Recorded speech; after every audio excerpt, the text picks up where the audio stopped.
Hi welcome to Dhatri health. నేను మీ స్వాతి చౌహాన్. ఈ రోజు మనతో ఉన్నారు doctor Deepak Kumar, senior consultant general physician. బేసిక్గా మాన్సూన్ అంటేనే వైరల్ ఫీవర్స్. అసలు వైరల్ ఫీవర్స్ రాకుండా ఉండడానికి ఎలాంటి జాగ్రత్తలు తీసుకోవాలనేది మనం డాక్టర్ గారిని అడిగి తెలుసుకుందాం. Hello doctor. Hi, good morning. This is doctor Deepak. I'm a consultant general physician. Doctor గారు, మాన్సూన్ అంటేనే వైరల్ ఫీవర్స్ వస్తుంటాయి కదా, అసలు మాన్సూన్ అంటే ఏంటి, వాటి ప్రివెన్షన్స్ ఏంటి? మాన్సూన్ అంటే సమ్మర్ తర్వాత ఏప్రిల్ మే తర్వాత వచ్చే సీజన్ని మాన్సూన్ అంటాం. ఇట్లా last for a period of 4 to 5 months. So ఈ పీరియడ్ ఆఫ్ టైంలో జనరల్లీ డిసీజెస్ ఎక్కువ వస్తూ ఉంటాయి.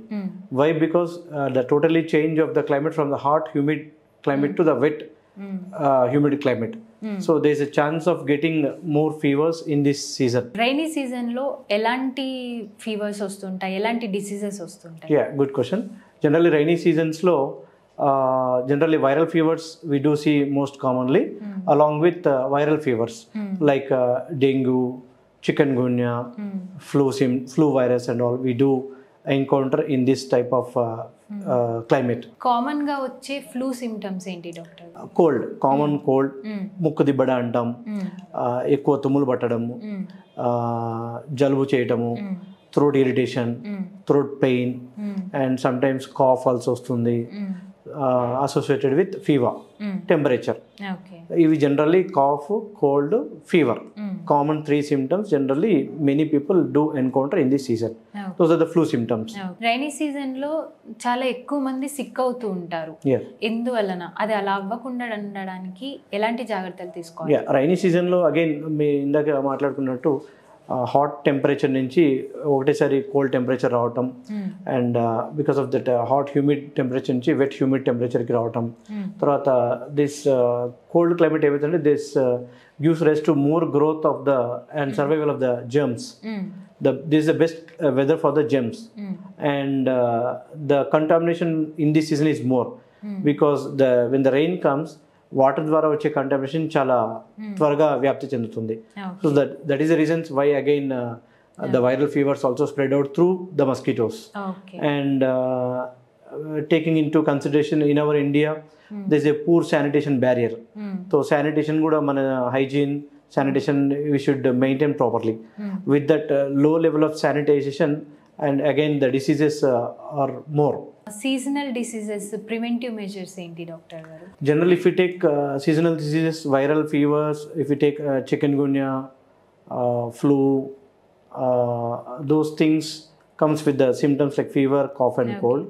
అవి బాగా ఈజీగా స్ప్రెడ్ అవుతాయి కాబట్టి వచ్చిన 1 or 2 days స్టార్టింగ్ లో if you take preventive measures like home remedies like mask పెట్టుకోవటము, జలుబు చేస్తే తుమ్మినప్పుడు వేరే వాళ్ళకి స్ప్రెడ్ అవ్వకుండా ఉండాలంటే కర్చీఫ్ మెయింటైన్ చేయటము, తర్వాత స్టీమ్ ఇన్హలేషన్ పెట్టుకోవటము, taking hot lukewarm water and gargling with salt mixed with in lukewarm water frequently, and avoid going out and stopping your ACs, sitting out, roaming out unnecessarily.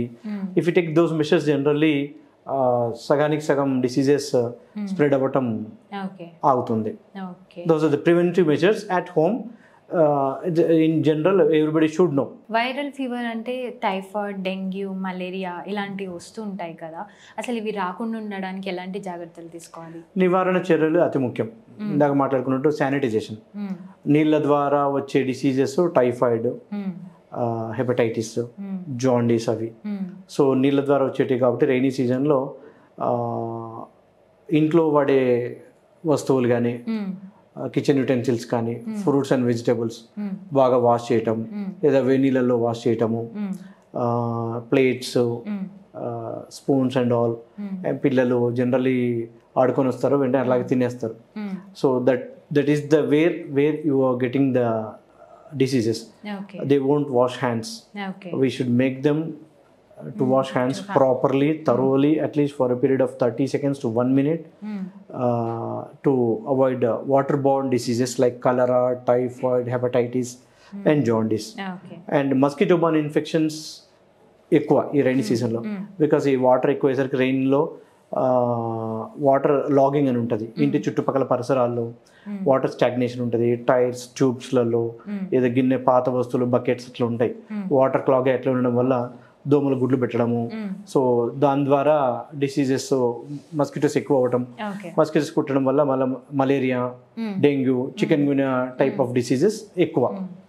So చుట్టుపక్కల పరిసర ప్రాంతాలు మన చేతులు శుభ్రంగా ఉండడం, కిచెన్ యుటెన్సిల్స్ అన్ని clean చేసుకోవడం, పిల్లలకి డిసీజెస్ రాకుండా బాగా హ్యాండ్ వాష్ చేయించడం, ప్లేట్స్ అవి బాగా కడుక్కోవడం చేస్తూ ఉంటే generally we can avoid 50% of the diseases.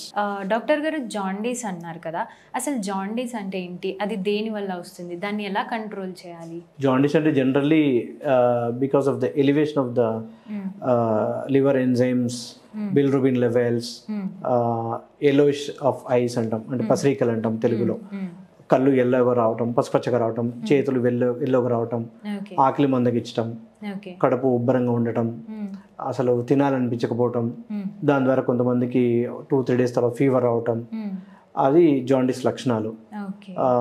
ఫర్దర్గా మనము న్యాచురల్గా 1 or 2 days వెయిట్ చేసి తగ్గకుండా ఉంటే డాక్టర్ గారిని తప్పకుండా సంప్రదించి లివర్ సంబంధించి టెస్ట్ చేసుకోవటము, లేదా లివర్కి జాండీస్కి గల కారణాలు అనలైజ్ చేసి టెస్ట్ చేయించుకోవడం చేస్తే యూ విల్ రికవర్ ఫాస్ట్. ఇందాక మీరు అన్నట్టు ఐస్ ఎల్లో అవ్వడం, యూరిన్ ఎల్లో రావడం అన్నారు కదా, కొంతమంది వాటర్ తక్కువ తాగిన, యూరిన్ చాలాసేపు ఆపినా కూడా ఎల్లో వస్తుంది, కొంతమంది టాబ్లెట్స్ వేసుకున్నా కూడా ఎల్లో వస్తుంది. So that is a misnomer, we should not get confused.